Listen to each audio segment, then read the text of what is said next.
KZ fam, I'm back with another video, and today, man, we gonna be checking out best anime fights of fall 2022. Happy New Year. I love y'all so damn much, bro. Thank you guys so much for all the support in 2022. 2023, we gon' keep at it, bro. The goal is to get to 10K by the end of this year. That is the goal. That is my goal personally. So basically, I'm gonna have to up everything, bro. I'm gonna have to stay consistent. You know what I'm saying? Most importantly, stay consistent and just, yeah, man. I don't know what else to say. You know what I'm saying? I just gotta keep pushing it. At the end of the day, we're gonna grow regardless. So thank you guys so much for everything, man. I had an amazing year. 2022 was nice, bro. It was nice. Thanks to you guys. Thank you guys for all the support. And yeah, man, if you're new to the channel, you enjoy the content, make sure to hit that sub button, hit those likes, and turn on noti bells so y'all can get notified whenever I drop a video. And yeah, man, let's get right into it. Oh, I ain't seen this before. The fall season came and passed us by, and it was filled with lots of surprise hits. But for now, we get what we've been waiting for. Here's a video featuring some of the best fights fall anime gave us, and I'll be listing down what I think are the best battles from shows that I've seen. Have you got any bets so far? Make sure to lock those in as we get to the list. Let's start off with Queen versus Sanji, shall we? Oh yeah. Damn.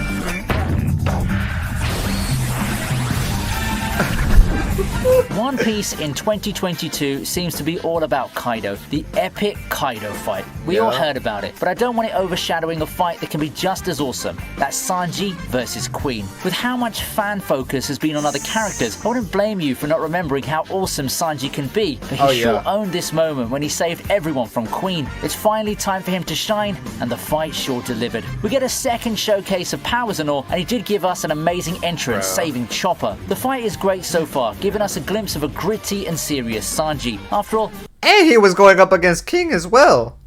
You know what I'm saying? Our favourite playboy can't be left in the dust, considering how much stronger Luffy and Zoro have become over the years. I'm very emotionally invested in this fight due to how it looks to be building up Sanji's character. I'm expecting a lot of him, and having read ahead and finding out about the fight's conclusion, I'd say this event really did him justice. Now, as of the time of this writing, the fight's not yet finished, but with what we've seen already so far, this has all the hallmarks of an epic fight that advances the status quo in a major way. Dude, so good.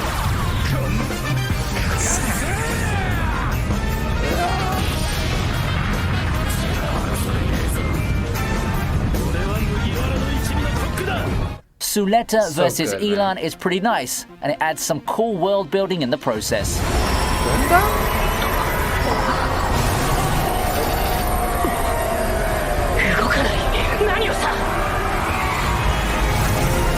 In my opinion, an element of a good anime fight is how it adds a lot to fuel fan discussion in addition to the actual fighting itself. Now, it's a bit rare, but it's nice to see when it does happen, as it did with Elan's fight against Suletta. The first fight is pretty intense, and I really felt it when Elan kept increasing those permit scores, straining himself more and more in the process. Unfortunately for him though, the aerial does show off some new powers, ones that are able to disrupt him and defeat him in a not so family friendly way. When Suletta called the bits as everyone, it feels that there's something behind that statement, and it's not looking very pretty. The reactions from the fans afterwards make this fight so good from a personal perspective. The reveals make for some really nice discussions. The more chill stuff and the foreshadowing is done, and episode 6 of Witch from Mercury seems to be the turning point. It's the point when this becomes the Gundam series that's on pace to become the talk of the town, and it may just be what the franchise needs for a much needed revival.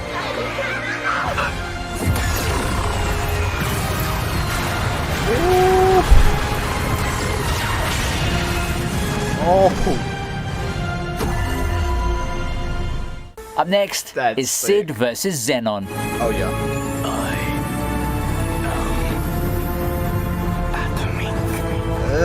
I didn't anticipate Eminence in Shadow becoming as popular as it was, but seeing the show make it actually makes me happy. Not that it's mainstream by any means, but it's certainly doing a lot better than its genre peers over the years, with a lot of promotion, a mobile game, and discussions going on in the community, at least where I'm from. It's also got a cool fight and nifty showcase of power in this fight against Zenon. Yes, this was one that became a meme for like a week or two, awkward line that can actually turn pretty awesome depending on your perspective. The fight as a whole is pretty much what you'd expect out of a show like this. It's loud, it's tuny, it's over the top, and it's full of edgy heroes showing off his superiority against feeble weaklings that dare to oppose him. Sid really does a great job of appearing so cool in this scene, and I think it's in how the show goes all in on the tuny elements that this show has become a success. It knows it's a popcorn anime through and through, and it makes no effort to hide it.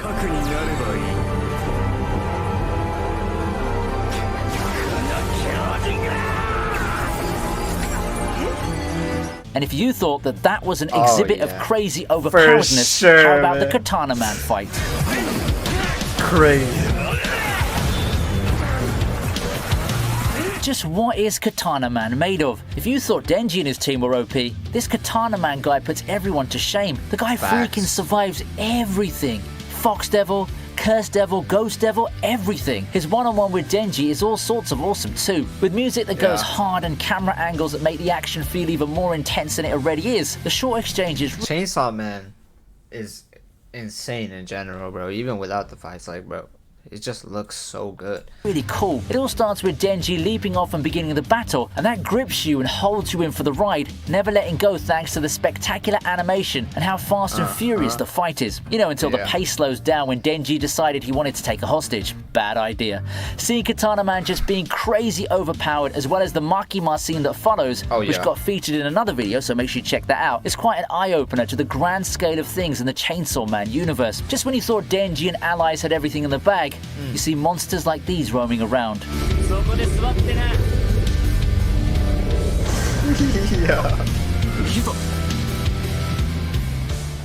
Are any of these fights getting you going now? Then go hit that like button and subscribe to the channel to get more videos like this. To Shit versus Everyone is the finale we all needed.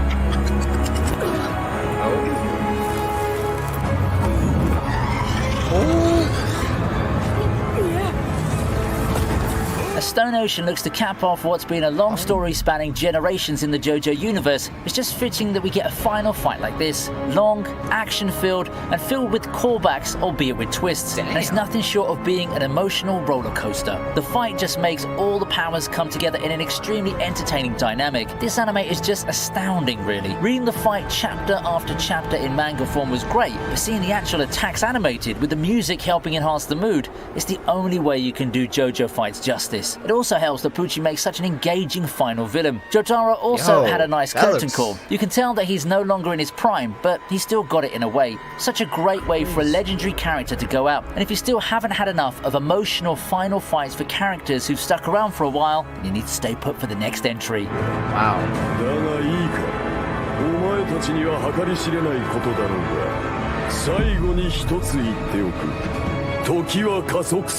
As we head towards the end, can we talk about Dimple versus Psycho Helmet? Oh my.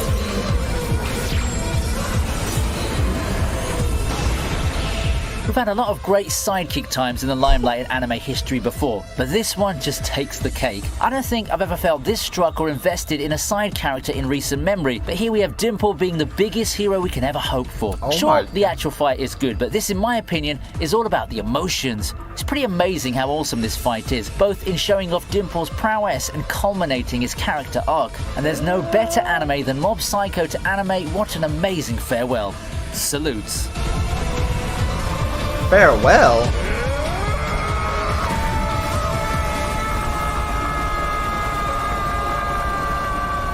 Heroes versus Shigaraki is one of the best fights this season, no questions asked. Oh yeah. One villain that's consistently remained one of the most impressive and scariest threats in another anime is Shigaraki. He's definitely not a case of nobody to nightmare, but but seeing his evolution and what he's capable of since taking the mantle of being the villain's leader is something that will send shivers down any hero's spine. So of course, the big confrontation against him has to have one of the most drawn out and impressive showdowns in the whole of My Hero Academia. I really love this fight because it's pretty long but not unnecessarily drawn out. That's just how fighting a villain of his caliber has to be, and seeing him take on Endeavor handily while simply overcoming everything the heroes throw at him is nothing short of awesome. This fight really did a lot for his character, which has already been thoroughly built up in terms of prowess. It also drives home that he's pretty much the hero of his own story with the way he's being portrayed, complete with the combat mechanics and overcoming the odds.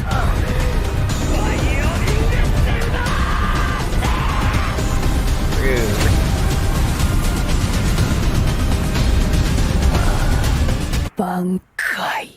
Oh. Bro, Shigaraki is crazy, bro. And Deku is done, bro. Like he can't even move. Bleach has been consistently a banger, and the momentum continues into the latter half of the series with Unohana versus Kenpachi. Oh, this guy, bro, Kenpachi looks so sick, bro. In my opinion, he looks like one of the best Bleach characters, bro. It's something about him, man. I gotta go back to this. Y'all tell me more about this Bankai ability, though. Bleach has been consistently a banger, and the momentum continues into the latter half of the series with Unohana versus Kenpachi.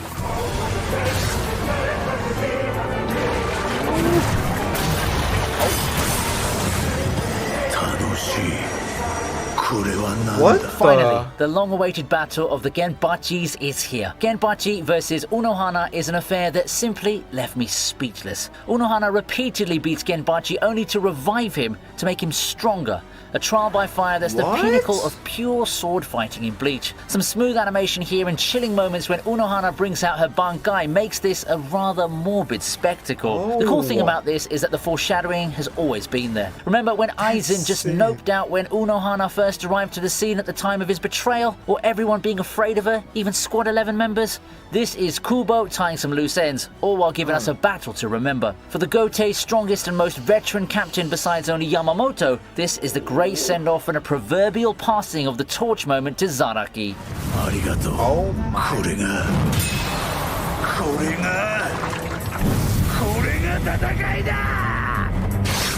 And that caps off the list in a nice way, doesn't it? So head down to the comment section and tell me what you think about the list. That was definitely the best way to end it, bro. Holy, that fight looks insane. Kenpachi, he looks crazy, bro. I ain't gonna lie, bro. Nah, that is insane. Anyways, y'all, I hope y'all enjoyed this video. Like I said, man, Happy New Year. I hope y'all having a good time. I hope y'all had a good New Year's Eve as well. And thank you guys for everything, bro. I really appreciate y'all. KZ fam, stay positive, stay healthy, most definitely. Keep that strong mentality, man. Out.